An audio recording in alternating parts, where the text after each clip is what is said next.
Hello everyone, I am Deepa Rani, your anchor for this session, and it is giving me immense pleasure to welcome you all at Mumbai International Film Festival for a captivating session that delves into the essence of motivating stories and the spirit of originality and ingenuity. But before we start, we extend our gratitude to the Ministry of Information and Broadcasting, the National Film Development Corporation, and the Satyajit Ray Film and Television Institute, Kolkata.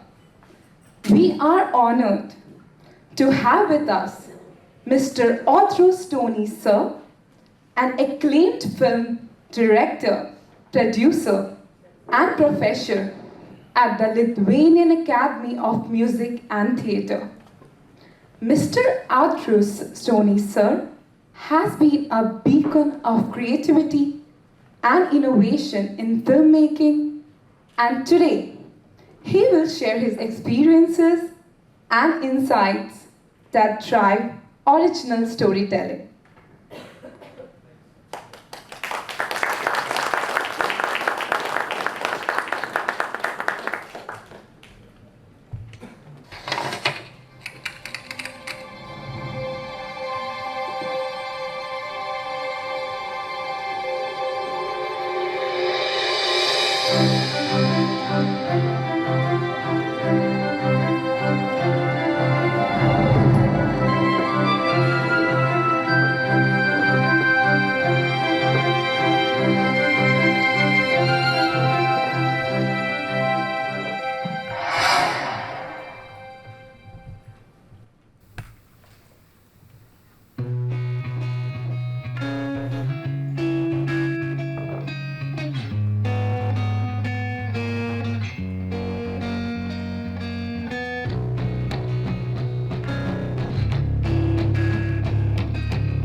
So, ladies and gentlemen, it's time to welcome Mr. Audrius Stonys, sir, on stage.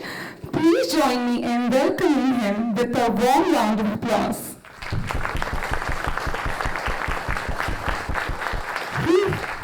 His work has been an inspiration to many aspiring storytellers across the globe.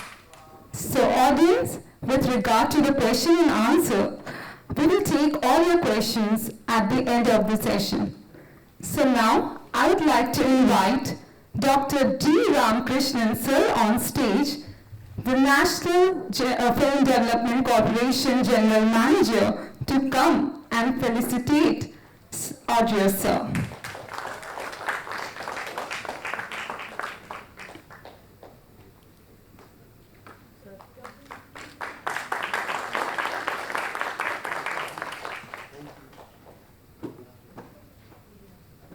Thank you, Dr. D. Ramakrishnan, sir, for the warm gesture. I would now like to invite Mr. Audrius Stonys, sir, to enlighten us with his motivating stories on originality and ingenuity. All over to you, sir. Thank you very much for such a warm welcome, for the introduction. I don't like to be in the role of lecture, because this is what's special about a documentary film. You never know all the answers. You don't have all the recipes. You don't know every film you start making, you start from very beginning, and the experience does not help. It helps you to organize your work, it helps you in some little details, but in generally if you go to the core of documentary film, you start every time as you are the debut filmmaker. So that's why I'm not going to tell you, make film this, if you're going to make this film, is going to be a successful film. These are the tricks how you can make a successful documentary film. No, there are no such rules. So the only thing that what I'm going to do through this hour is to share my own experience and something that I understood, something I experienced throughout these years, making all these films that I made in more than 30 years of my creative work. And also, it should be more like encouragement for you to look for your own rules, to your own ways to express yourself, your own visual language, and also the kind of encouragement to be brave, not to be afraid of, to look for unusual and different ways to tell the stories. Now I'm just after the deliberations in the international jury. I know the winners. I'm not going to tell you who won this festival. But again and again, I'm really surprised how different could be documentary film language, how different ways to approach the different subjects. And this is what amazed me, and I got surprised, and also inspires me a lot. The stories people are telling, they are not out of the world. They are not taken from Mars or somewhere. Those stories that people are telling, in many cases, in 90% of these stories are very close to us. It could be neighbor, it could be village with some couple living there, and for some, it could be a stranger, somebody we see passing by, and the old people, the normal people, not the documentary filmmakers, they would say, okay, what's so special about that? It's nothing. It's just the old couple. They live with their goat in somewhere in the village. What's about that? What is so interesting about that?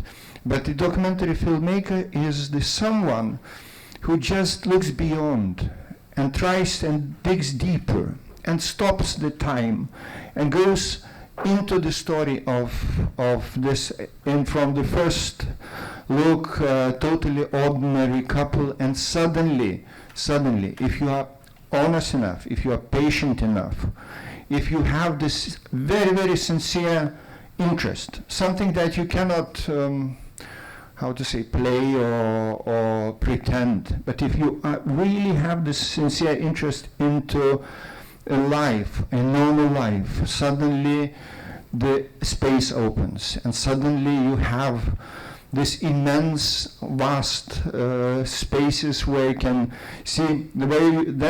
It becomes universal. It is again, let's say the couple, the old couple from Indian village.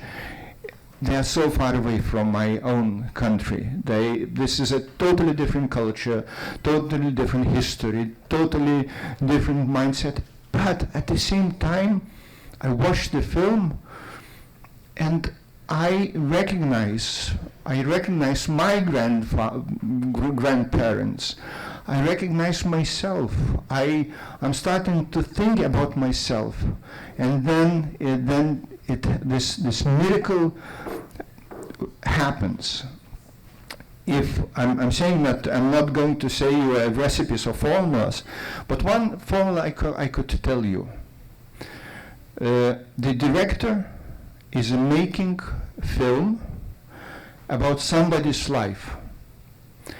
In reality, he is making, or she, they're making films about themselves. They're taking something that touches their heart, that something that is very deep in his or her mind. So in reality, this is the director takes somebody's life, making film about himself or herself, and then the audience watches the film, somebody in the audience will say, "Oh my God, but this film is about me. This is my life. This is how I feel. This is my grandfather or grandmother. I recognize myself in this distant culture and this totally different world. I recognize myself." So this is the core of the documentary cinema. I remember I was making a film. It's called, my last film, it was called Bridges of Time. And I was making a film about Latvian, Lithuanian, Estonian documentary cinema of 60s and 70s. You know what I heard from so many people? And I say, this is going to be a local film. Nobody is going to watch this.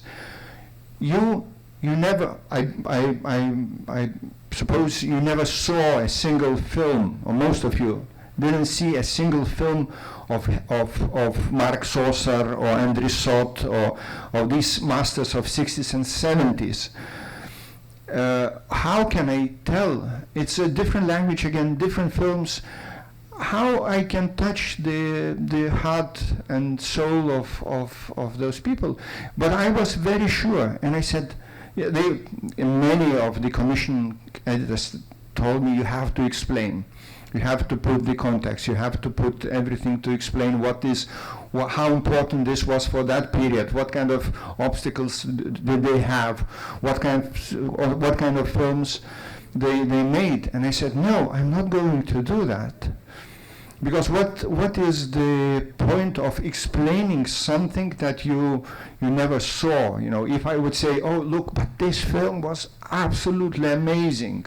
So what? What does it tell to you if you didn't see that film? So instead of that, I was really trying to look for the universal aspect of this. I'm trying to see the beauty in their work. And beauty is beauty, and beauty is the universal language in all cultures. Something beautiful, something touches us, and we are blown away, we are mesmerized by beauty, and we don't need words. The cinema language is strong enough to convey, to tell the message, to tell the story, to show, to touch hearts of thousands, I don't know, hundreds, or maybe one person, just without information, just with the language of cinema. And why I'm saying this, because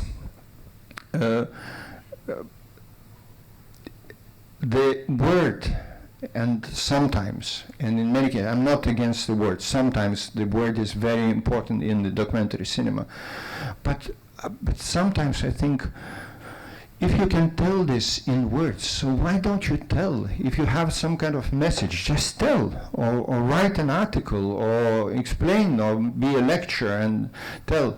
But what I know, what I experience during my creative life, there are things that are impossible to tell in words. And probably, I strongly believe that the documentary film you should make a documentary film only then you have no other means how to tell this. Again, I repeat myself, but if you have different means to tell this, just tell. Why spend time? Once spend your efforts. It's documentary is a heavy business, and it takes a lot of your energy, or your health, your mental health, everything. So, but sometimes you feel, no, I can. It's impossible. It's impossible to tell this in words. So I need to take a camera and tell the story. I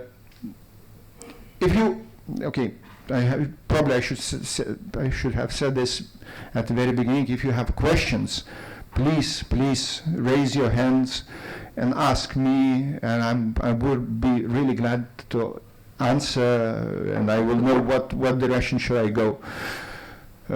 So don't hesitate, don't be shy to ask me things, because it's much more nice than there is a conversation.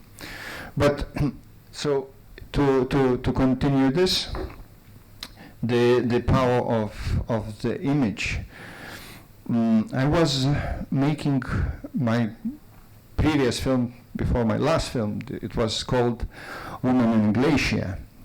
And we are going, in a few minutes, we are going to watch a little excerpt of this film, which is number 11. It's called Moteris ir Ledinas in Lithuanian, but not now. Just a short introduction. We are going to see like maybe 4 or 3 minutes of that film. This is a film about a woman who lives up in the mountains for 30 years alone on the glacier on 3,500 meters on one of the biggest glaciers in Tian Shan, Tuyuksu Glacier, totally alone, without any connection with the outer world. She doesn't have no mobile, no radio, no satellite, no nothing. Just totally alone, and she's a glaciologist, and she's investigating ice in a really very terrible conditions. It's really low temperatures. The nature is totally crazy, because during the summer you can have winter, spring, summer. It could be sunny, and suddenly, like in 20 minutes, it's a snowstorm out of nowhere, or it's the cloud comes in, and then it's just you cannot see nothing. You're just in this white mist. So how can I tell this for the audience? What I told you now, it's nothing, because what you got, this is just the piece of information. Oh, that's a very hard conditions. There is a snow. There is but no emotional touch to those words. In reality, they don't say. They just say nothing. You have to be there to feel this, or you have to film this. And then this is what I'm trying to say, that maybe the cinema, with the means of the film language and editing and sound, can have this ability somehow to reflect, somehow to make you feel what she feels in being there totally alone in this very strange and very harsh world. Now we are going to see a little clip of that film. I filmed this during the summer. That's July. And then the storm came. I had a very good cameraman. I worked with him for 13 years. A few years ago, he tragically died, being like at the age of 44. That was a huge loss for me.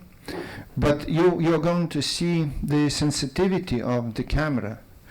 The normal DOP, we switch off the camera, because it's a snowstorm. Suddenly the image becomes blurry.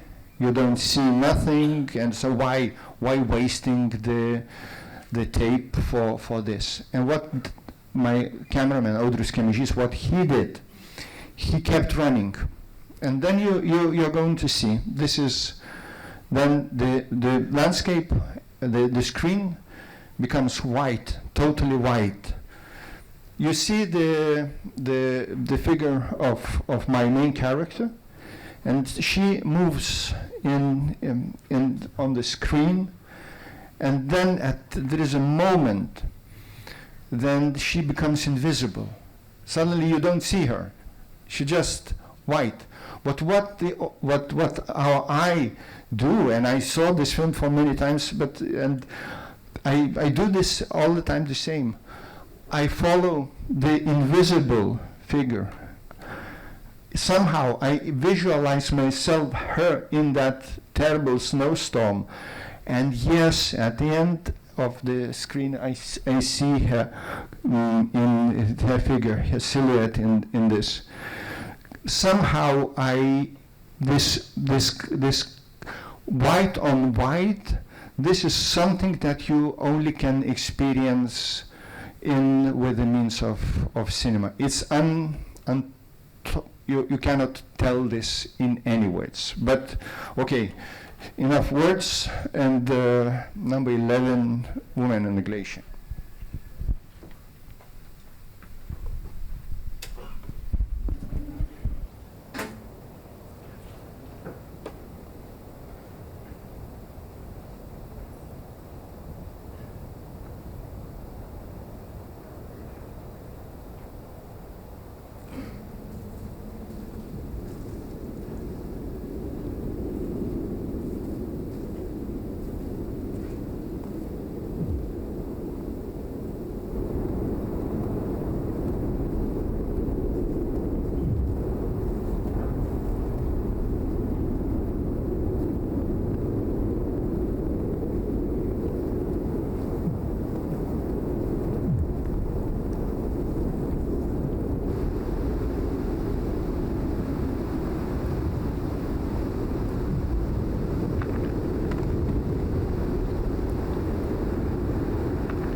Maybe you have questions, because I don't want to be the monologue.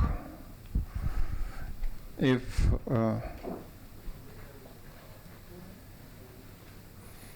okay, yeah, but yeah, okay.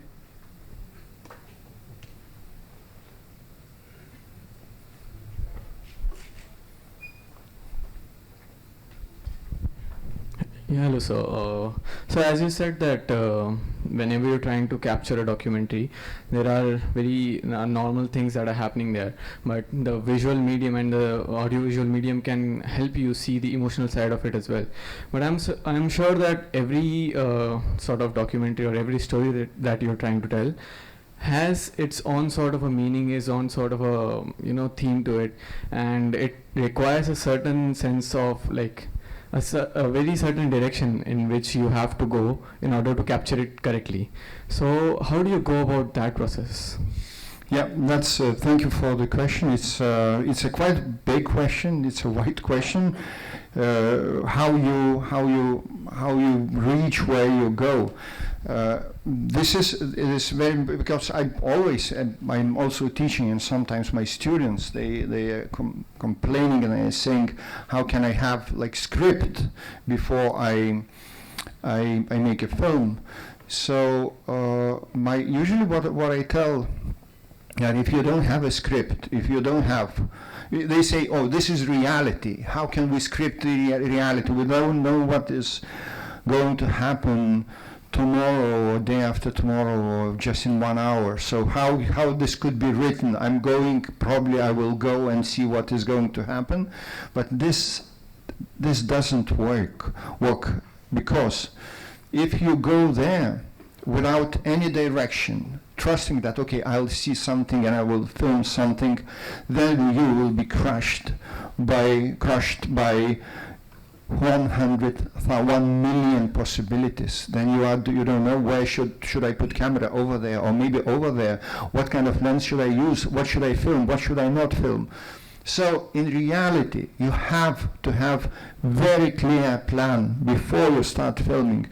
You need to have a very clear action plan or script. You imagine your film before you start making your film. But the second thing is also very important, that you don't follow your script. You let the script change by, maybe you need the script for your first shot, for very beginning, and then you listen for your material, and then you see where it goes.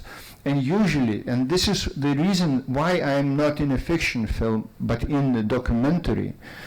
Of course, the fiction is brighter spotlight, all the glamour, red carpets, rich festivals, and all the public attention. But this is what is most precious in a documentary film, that reality is so much more interesting than something I can imagine. Maybe there are people whose imagination is more interesting than reality. I don't know. It's not me. I was always, let's say, okay, like a small example. I was making a film. I was asked by my friend to make a film about a wrestler, Georgian wrestler. And I thought, okay, I had the script. I decided, okay, I'm going to make a film about, he's 75 years old, this is Georgian wrestling, but he's very fit. And I'm going to make this kind of, it's going to be, and I knew that it's going to be the competition of veterans, where they fight in the ring. And I'm going to film. I thought, this is it's interesting concept, it's interesting story. The 75 years wrestler going to his last fight. And I started to wait, and I waited and waited, and but they couldn't find the competitor. It's not so easy to find somebody 75 years old to go and fight in the ring. So we waiting and waiting, 1 month, 2 months, and nothing. And then by waiting, I just asked. His name was Ramin. I asked. Ramin said, "What?" I was surprised. He's 75 years old man, lives totally alone. Never had wife. And I said, what's wrong with you? Why you don't have a wife? You don't have a girlfriend? Nobody in your life? Why you are so alone in this world? I said, did you have at certain moment a girlfriend, at least? And he thought and said, yeah, you're right. He said, yeah, 50 years ago I had a girlfriend, and I even kept her dress.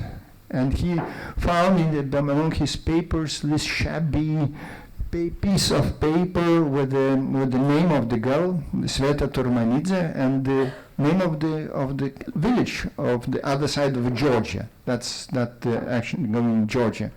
And I said, Ramin, so if you have address, you have a name and address, so let's visit your girlfriend. He said, no, I'm poor, I don't have money for the ticket. So, okay, I buy you a ticket. Just let's go and see how she lives.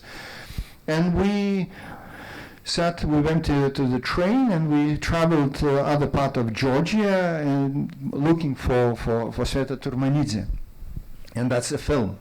At the end, it doesn't matter. This competition, it's so. And then at the end, it's a love story without happy end, because I'm spoiling your film. But what can I do? He never found this girl.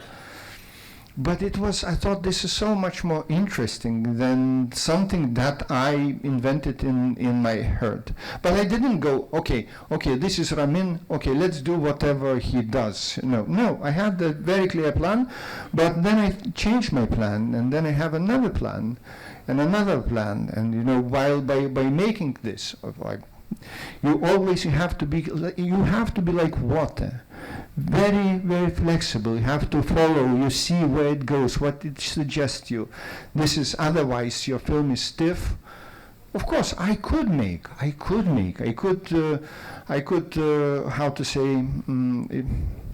hire some wrestler, make this competition, be very follow my own plan, and what I think this would be a bad film. And now I just follow the reality, and I think this is much better than my imagination created. The same with the woman on the glacier. My first plan, the way how I pitched this film, I said I want to make a film about the strong, eternal, strong glacier and the fragile, mortal woman, weak. And then while I was making this film, suddenly I realized that I was totally wrong.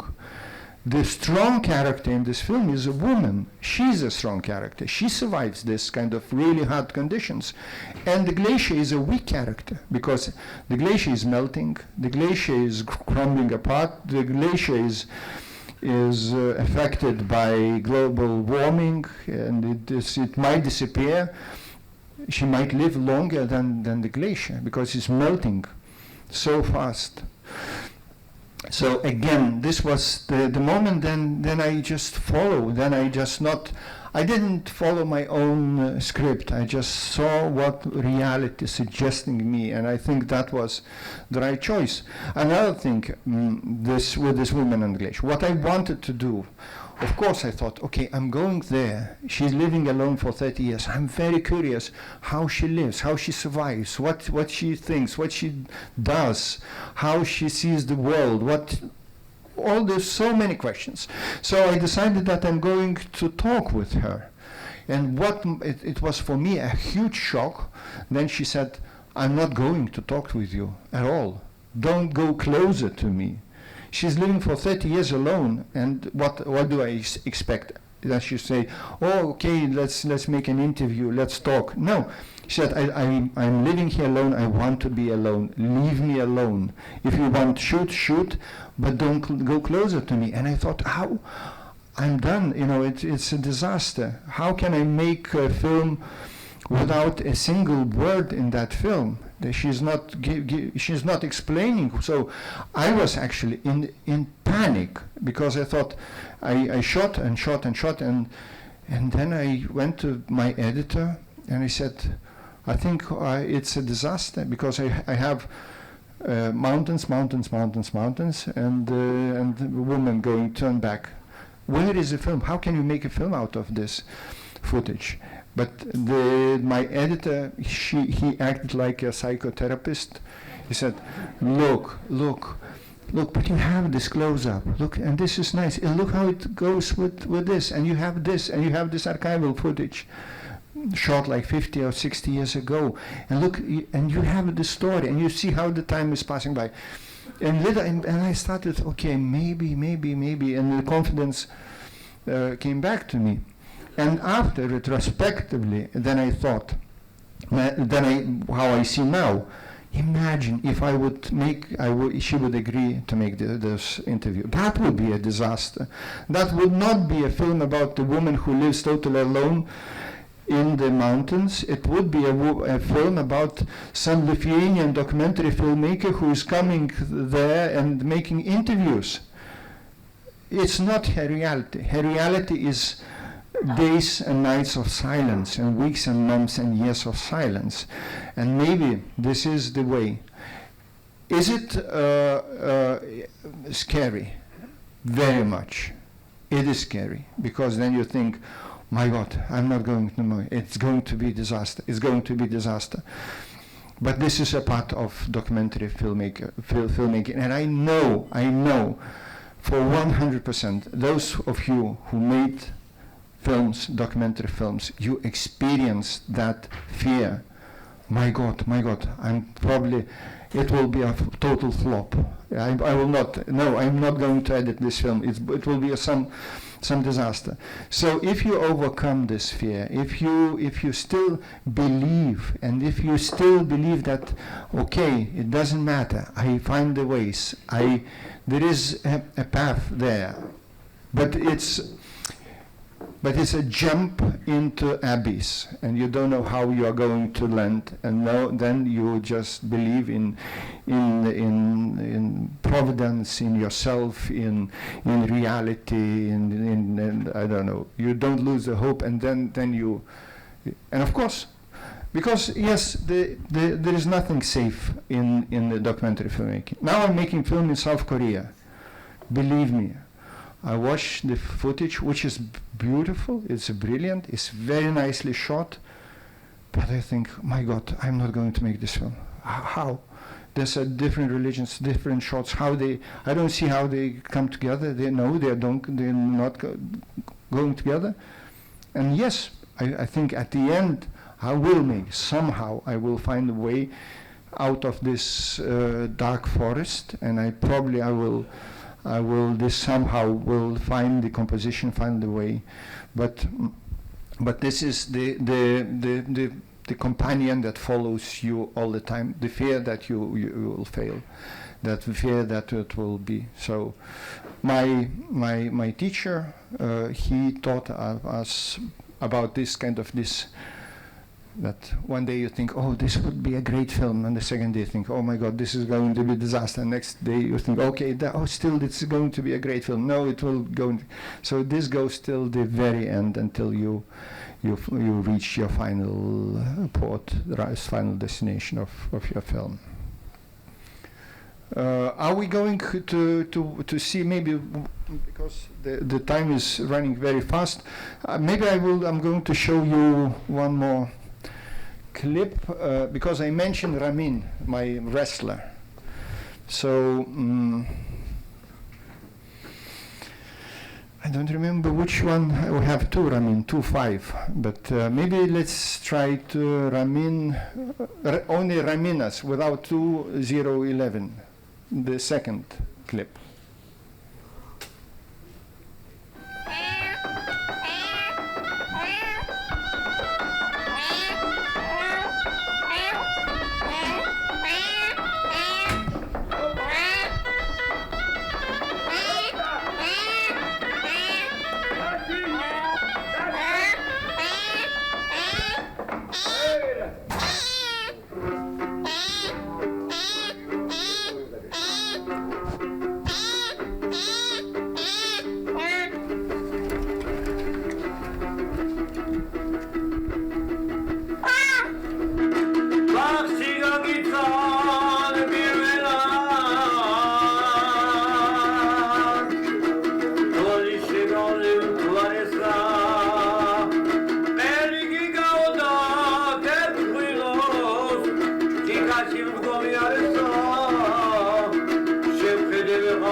Na na na na na na na na tai dine patarao na na na na na na na na na na na na na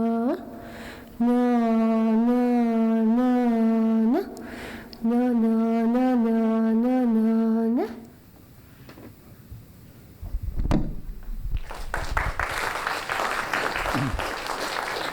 So you see this scene again. This is one moment which is unexpected in this moment. You see the totally drunk guy at the end of the table.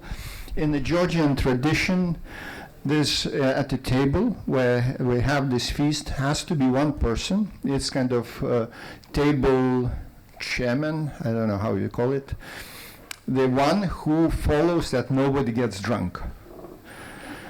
That's his duty. Nobody gets drunk. If somebody speaks, he shuts the others. You know, it has to be an order somehow, and respectful order. But the problem is that this guy is so popular. He's invited in so many joints like this. It was maybe too many of these, so he got totally drunk at the end and the only one who got totally drunk. And then I showed this film. I took this film to Georgia, and I showed this film in Georgia. He came to me and said, "Look, if you're going to show this film in Georgia like this, my reputation as Tamada will be ruined forever."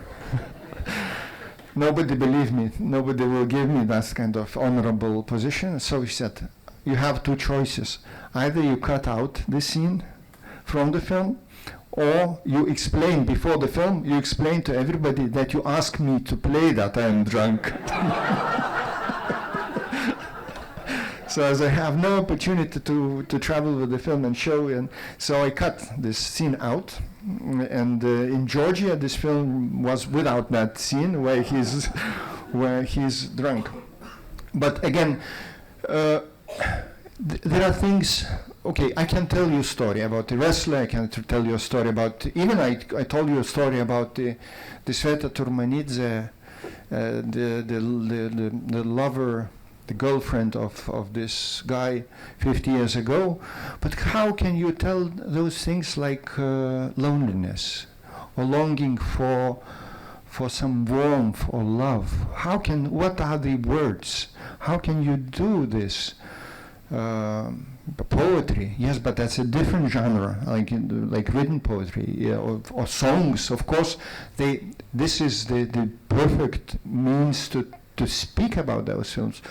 But can you speak in cinema? Because if you put a poem there or the song, so why the cinema? Why then it's better to sing or read this poem. What is can cinema, can film language do this the same as the poem does or the beautiful song does?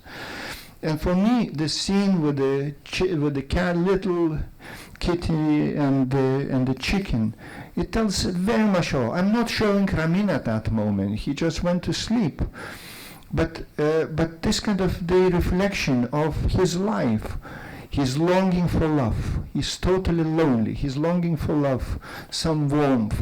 He wants some friendship, some good word, something. And life keeps hitting him hardly. He lives in the poverty.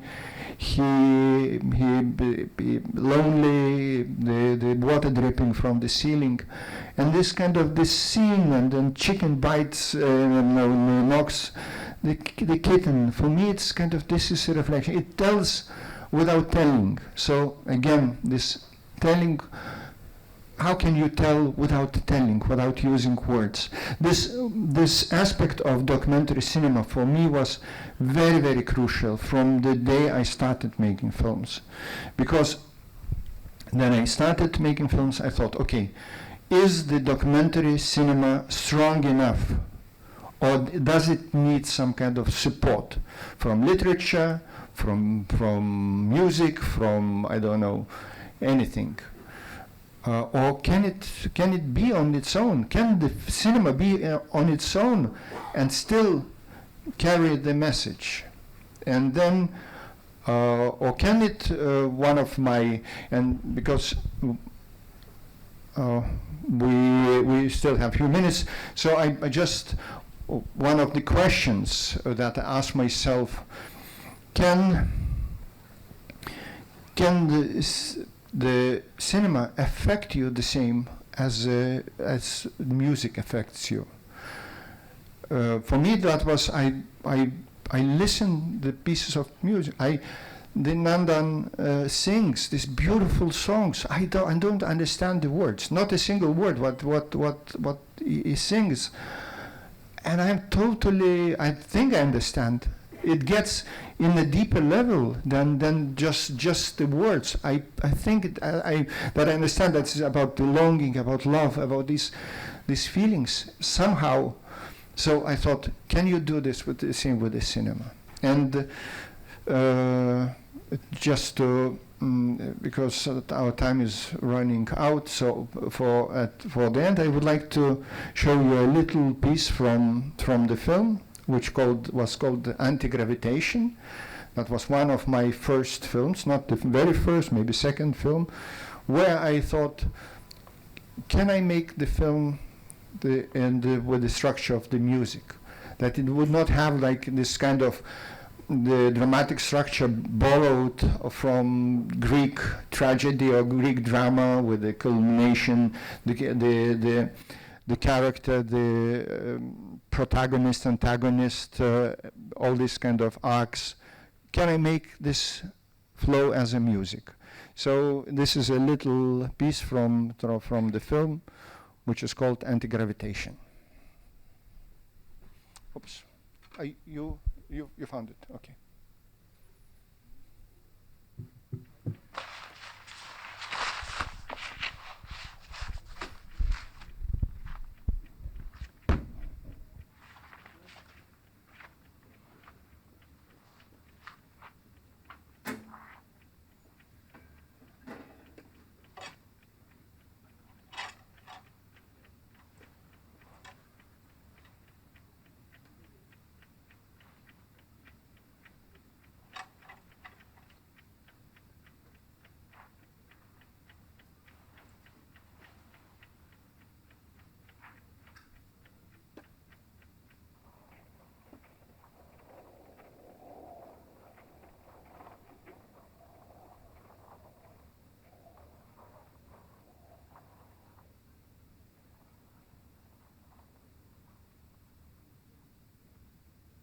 Lexio epistolae beati Pauli apostoli ad Romanos.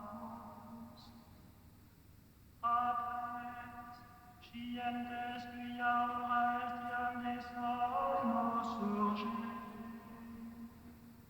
Nun genim propior est nostra salus, quam cum credimus. Nos necessit dies ardem in quam amiciamus ergo opera tenebram, et in duam arma lucis. Verbum Domini.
Okay, so thank you so much for being with me this hour. Of course, 1 hour is very, very little to tell something. Or I just touched the very, very, very, very few aspects of cinema. There are so many of interesting. The documentary cinema is just a separate world where you can discover things and miracles and magics.